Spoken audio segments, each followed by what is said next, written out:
आपण ऐकत आहात जगद्गुरु तत्वदर्शी संत रामपालजी महाराज यांच्याद्वारे लिखित पुस्तक जगण्याचा मार्ग. विषय विशेष मंथन. लैंगिक म्हणजे सेक्स प्रक्रिया विशेष विवेक बुद्धीने समजून घ्या. पती पत्नी मिलनास समाज मान्यता देतो की तुम्ही दोघेही परस्पर मिळून संतान उत्पन्न करा. सर्वांच्याच आई वडिलांनी संतान उत्पत्तीची प्रक्रिया केली, ज्याला संभोग म्हणतात, ज्यामुळे आपला आणि आपल्या भावा बहिणीचा जन्म झाला. तर विचार करा, ही क्रिया किती पवित्र तसेच चांगली आहे, ज्यामुळे आपल्याला हे अनमोल मानवी शरीर मिळाले आहे. कोणी डॉक्टर झाला, कोणी सैनिक, कोणी मंत्री, तर कोणी इंजिनियर झाला आहे. कोणी शेतकरी बनला, ज्याने सगळ्यांना अन्न दिले. कोणी मजूर बनला, ज्याने तुमचे महाल उभारले. कोणी कारागीर बनला.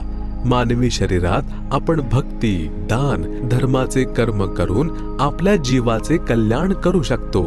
संभोग क्रिया अशी आहे, याला कितीही बकवास करून, संगीत गाऊन, सिनेमातील गाणे गाऊन ऐकवून मलिन वासनेचे रूप देऊ नये. गोष्ट इतकीच आहे.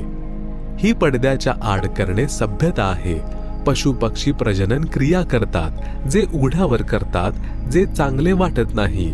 मानव सभ्य प्राणी आहे. त्याने पडद्या आड आणि मर्यादेत राहून सभ्यता सांभाळायची आहे. उपरोक्त विचार ऐकून तुमच्यात कोणतीही बहीण, मुलगी, सून यांच्याकडे पाहून अश्लील विचार उत्पन्न होऊ शकत नाहीत. हीच क्रिया आजी आजोबांनी केली, ज्यामुळे आपल्या वडिलांचा जन्म झाला. नाना नानीने केली, ज्यामुळे आईचा जन्म झाला. ज्या माता पित्याने आपल्याला उत्पन्न केले, पालन पोषण केले, किती चांगले आहेत.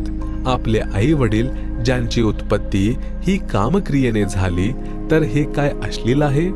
विकृत लोक अश्लीलतेने दाखवून, अश्लीलतेचा रंग देऊन समाजात आग लावत आहेत. देशाच्या संविधानात तरतूद आहे की जर कोणी पुरुष कोण्या स्त्रीची छेडछाड करत असेल, तर त्याला 3 वर्षांची शिक्षा दिली जाईल. जर एखाद्या स्त्रीवर बलात्कार केला तर 10 वर्षाची शिक्षा होते. कायद्याचे ज्ञान असल्यास मनुष्य वाईटपणा, दुराचार करण्यास घाबरतो. कायद्याचे ज्ञान असणे आवश्यक सुद्धा आहे. अशा प्रकारचे पाप काल ब्रह्म करवून घेतो.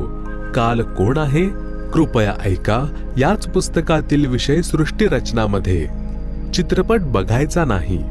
चित्रपट बनावट कथा असतात, जे पाहताना आपण हे विसरून जातो की जे यातील पात्र आहेत ते रोजीरोटीसाठी व्यवसाय करत आहेत. करोडो रुपये एका चित्रपटामध्ये काम करण्याचे घेतात. भोळे युवक विवेक गमावून त्यांचे फॅन म्हणजे प्रशंसक बनून जातात. ते त्यांचा व्यवसाय चालवत आहेत. तुम्ही मूर्ख बनून चित्रपट बघण्यामध्ये धन व्यर्थ गमावत आहात. ज्या नटनट्या आपल्या आवडत्या बनल्या आहेत, आपण त्यांच्या घरी जाऊन बघा. ते तुम्हाला पाणीही नाही पाजणार. चहा, जेवण तर दूरची गोष्ट आहे. विचार करा की मी लाडू खात आहे आणि तुम्ही बघत आहात. तुम्ही म्हणत आहात की वा, लाडू मोठ्या ऐटीत खात आहे. आपल्याला काय मिळाले? ही स्थिती चित्रपट कलावंतांची तसेच प्रेक्षकांची आहे. आपण आपली विचारसरणी बदलायची आहे. जसे आपण अश्लील मूर्ती पाहतो, तेव्हा अश्लीलता निर्माण होते, कारण त्या उत्तेजक मूर्तीने आत ठिणगी पेटवली, पेट्रोल पेटू लागले. अशा चित्रांना तिलांजली द्या. जेव्हा आपण देशभक्तांची चरित्रे वाचतो आणि त्यांचे पुतळे पाहतो, तेव्हा आपल्यामध्ये देशभक्तीची प्रेरणा होते. अशी चित्रे घरात असल्यास कोणतीही हानी होत नाही. जर आपण साधू संत, फकीर आणि चांगले चारित्र्य असलेल्या नागरिकांची चरित्रे वाचली, ऐकली, तर सर्व दोष दूर होऊन आपण चांगले नागरिक बनण्याचा विचार करतो. म्हणूनच आपल्याला संतांची आणि सत्संगाची नितांत गरज आहे, जिथे चांगले विचार सांगितले जातात. आपण आपल्या लहानशा मुलीला अंघोळ घालतो, तिला कपडे घालतो. प्रत्येक जण हे असेच करतो. तीच मुलगी लग्नानंतर सासरी जाते. आपल्या घरी दुसऱ्याची मुलगी सून म्हणून येते. आता नवीन काय झाले? शुद्ध विचारांनी विचार करण्याची ही गोष्ट आहे. अशा प्रकारे विवेकाचा वापर केल्यास भ्रमणशील, सैरभैर विचारांचा नाश होतो. साधुभाव निर्माण होतो. वृत्तपत्रातून देखील इतकी अश्लील चित्रे प्रसिद्ध होतात जी तरुणांना विचलित करतात. काही अंतर्वस्त्रांच्या जाहिरातीसाठी मुली फक्त अंडरवेअर आणि चोळी म्हणजे ब्रा घालतात, जे चुकीचे आहे.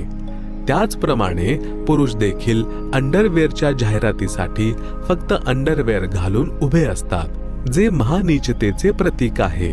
हे बंद केले गेले पाहिजे.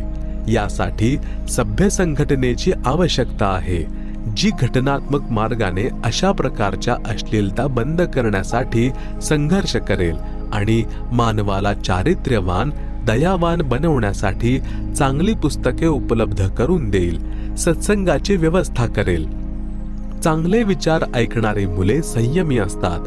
असे दिसून येते की ज्या मुलीचा नवरा लग्नानंतर काही दिवसांनी सैन्यात ड्युटीवर गेला आहे, सुमारे 8-9 महिने सुट्टीवर येत नाही. काही मुलींचे पती आपल्या रोजगारासाठी परदेशात जातात आणि 3-3 वर्षांपर्यंत परत येत नाहीत. त्या मुली संयमाने राहतात. त्या कोणत्याही परपुरुषाला स्वप्नातही पाहत नाहीत. त्या चांगल्या कुटुंबातील मुली आहेत.